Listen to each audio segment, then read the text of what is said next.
പുളിപ്പിച്ചെടുത്ത കഞ്ഞിവെള്ളത്തിൽ 10 ഇരട്ടി വെള്ളം കലർത്തി ആഴ്ചയിൽ ഒരിക്കൽ ഇത് ഒഴിച്ചു കൊടുക്കുന്നത് 10 മണിയിൽ നിറയെ പൂവിടാൻ സഹായിക്കുന്നത്. അതുപോലെ ഉള്ളിത്തൊലി 2 ദിവസം വെള്ളത്തിലിട്ട് വെച്ച് ആ വെള്ളം ഇതിലേക്ക് ഇടയ്ക്ക് ഒഴിച്ചു കൊടുക്കുന്നത് പൂക്കൾ നിറയെ ഉണ്ടാകാൻ സഹായിക്കുന്നതാണ്.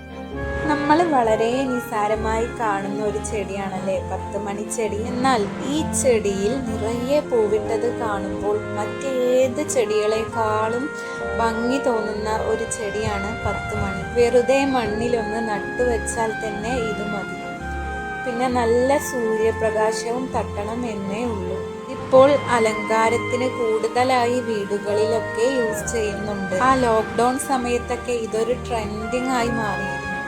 എല്ലാവരും ചെറിയ കുപ്പികളിലും ഒക്കെ ഡിസൈനാക്കി വീട്ടുമുറ്റത്ത് എവിടെ നോക്കിയാലും 10 മണിയായിരുന്നു. എൻ്റെ വീട്ടിൽ ഈ ചെടി കിട്ടിയിട്ട് 2-3 കൊല്ലമായി. അന്ന് വെച്ച ആ ഒരു ചെടിയിൽ നിന്ന് ചെറിയ തണ്ടുകൾ നുള്ളി മാറ്റി വെച്ചതാണ്.